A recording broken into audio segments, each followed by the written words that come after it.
Hi, my name is Ryerson, and this is my video walkthrough commentary of a game that came out recently this year. Not a lot of people know it. It hasn't, for some reason, been written or talked a lot about by critics, but the name of the game is Bioshock Infinite, and the name of the creator is Cliffy B.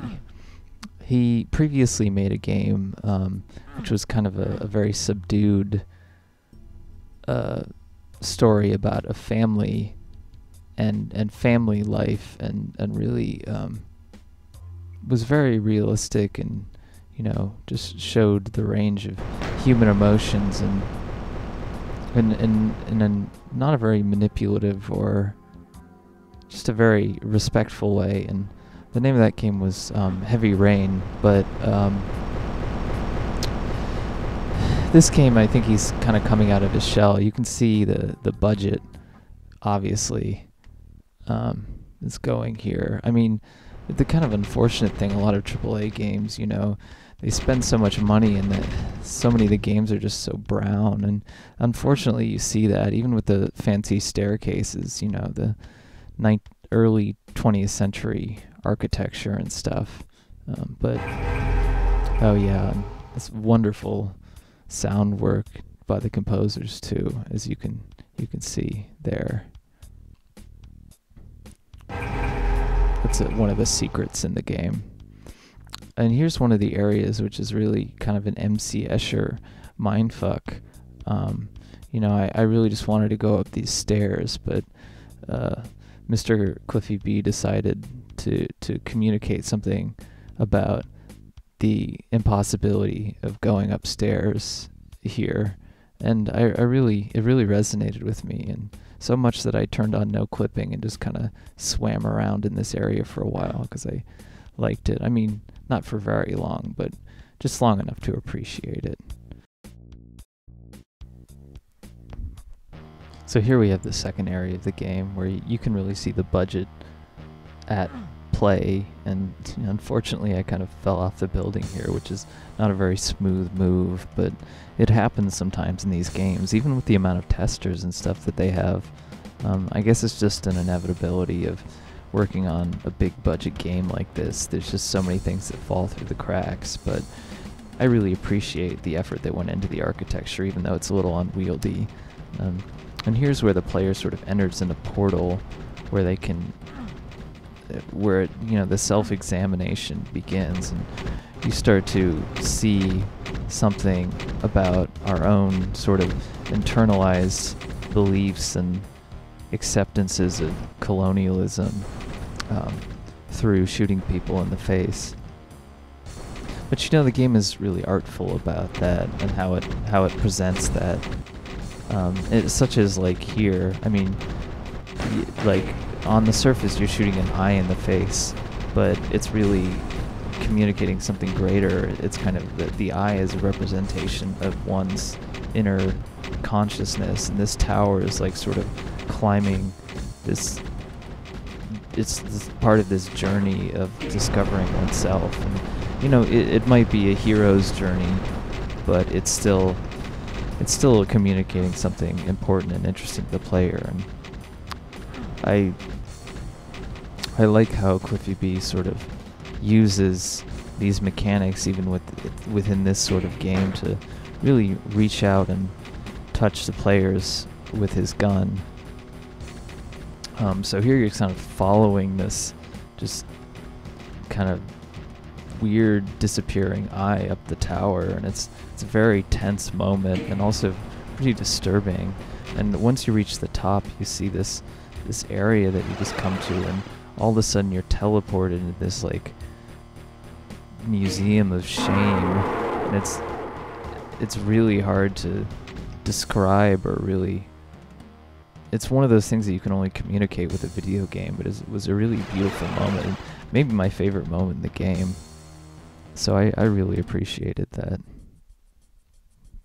But continuing on, we sort of go further into your character's subconsciousness, which is this infinite series of staircases. And, you can see something about the grind of working in the AAA world, and Just it's very human and expressive, and going into the world of your character, who, by the way, I didn't talk about this before. His name is Booker T. Witt, and he's named after the famous, for those of you who know history, which I'm sure you do in order to play this game, he's named after the famous wrestler Booker T. So, yeah, you can, I don't know what else to say about this. It's just kind of this infinite examination, and it's very cruel, honestly. The only way out is really to kill oneself, and thankfully the game gives you the option to do that, which is what I do here. So next, this area is even more of a mindfuck existential horror, and the stairs just keeps changing its parameters, and it's really terrifying. And once again, really the only way to get out of it is to kill oneself. You know, and it seems very depressing right now when I'm saying it, but in the game it's really sort of this joyous expression. Here is, like, you know, architecturally really interesting, and something they don't do often in AAA games, but they really went for it here.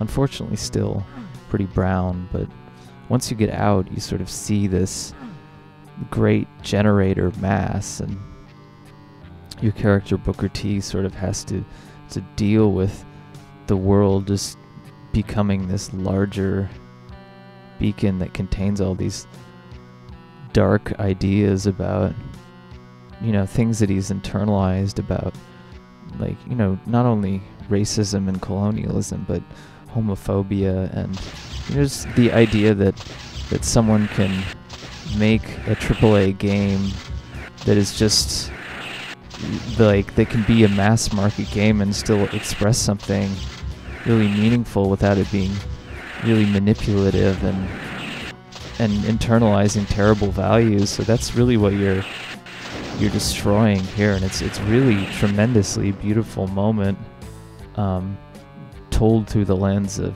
video games. But unfortunately, the horror only continues further as we turn into absolute darkness. It's often what happens when one starts examining oneself. They come upon dark things that were in their past, and this is really what we see, and this is where the monsters start appearing just out of nowhere. And the insane thing about this is the structure of this very strangely textured, strangely decorated staircases. It loops back on itself, and there are only entrances, but there are no exits. And it's just surrounded by this pit of toxic waste in this dark building. You're trapped in this void of toxic waste, and all that one can do is suffer. But in the midst of this suffering, we come upon a wonderland, and this is where the game really starts to be challenging and critical and really forward-thinking in a lot of ways, and not to mention a really kind of deep look into the subconscious of your character, which is a thing that very few artists, let alone game designers, really care to engage in. And Cliffy B, I mean, he has to be credited for this. It's a very adventurous and risky move, especially in the context of a AAA game. And I think he's aware of some of the flaws and things preventing one from really expressing the truths about this experience, but it does the best job it really can. Here it's hard to even get to the next room without being teleported to this death row of torches, and you know, there's an invulnerability sphere sitting right next to you, but you can't access it. It's just there to taunt you. And there's all these bones and guts and blood, and it's both really upsetting to one's subconscious, and it kind of signals that you're moving further inside your own body, which you see here as your spine sort of wingles tingles down, and you see these faces just plastered in these odd positions all over the wall in this path, and yet there's this whole territory beyond this path that you have to go to, and so much fear and suffering that you sort of have to work through, because what you're doing is you're working through your own past, and in order to do that you have to fight through this gigantic gauntlet of personal demons, particularly the demons of this character, who is not a man who is very likable, and he doesn't know how to be human, and there's a lot of suffering he has to engage in order to reconnect with the world and not feel horrible guilt. And this is kind of where it takes the form of, it's a very gamey form of like a roguelike, where you move each step further and a new monster appears and it gets more and more difficult, and these kind of spectators are just watching you from the side and throwing fireballs at you. This hexagon pattern is also something you see a lot in board games and stuff, so it's a very poignant reference to the nature of games and how it can apply to one's own subconscious. And it is very difficult, but a rewarding experience ultimately. At the end, you fight a boss that shoots rockets at you, and just getting beyond that is difficult. Here's like, you see more realistic looking structures. There are a lot less voids than before, just buildings and cities and areas that you've been to, but all kind of in flames and debris and just not architecture that you'd ever see in real life. This is the external world and all the things that you have to go through and deal with just to be human every day. And it's often quite difficult, as you see here. I died trying to get through it. This game is really difficult, and it's hard for the average player to get through, but it's also very rewarding. And even though it's not a kind of difficult that most people are used to dealing with, it's something that's worth experiencing, or at least worth watching somebody else experiencing, and that's part of the reason why I'm sharing it with you guys.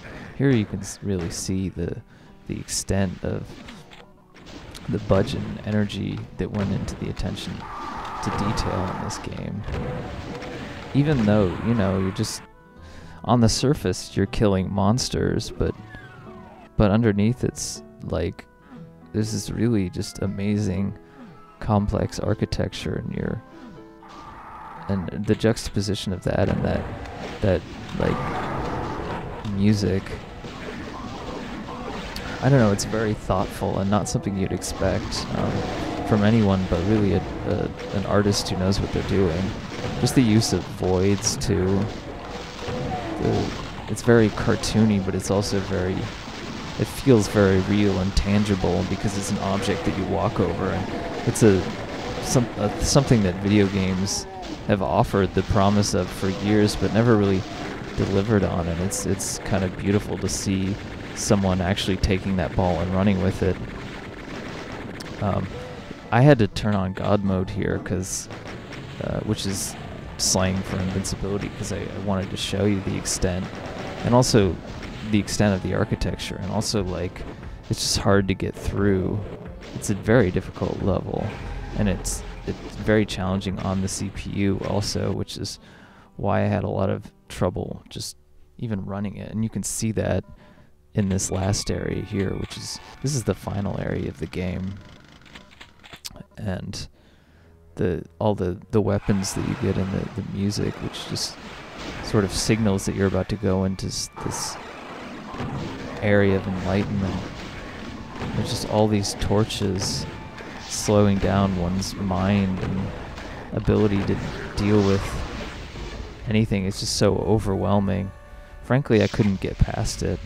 But it's really the kind of death that signals rebirth and a renewed interest in life outside of video games and your surroundings, and just being able to read things into the environment, being able to have a secure sense of self and not worrying about what other people think about you all the time, and just feeling like you enjoy life, and like life contains something meaningful and art contains something meaningful, and it's not all hateful garbage.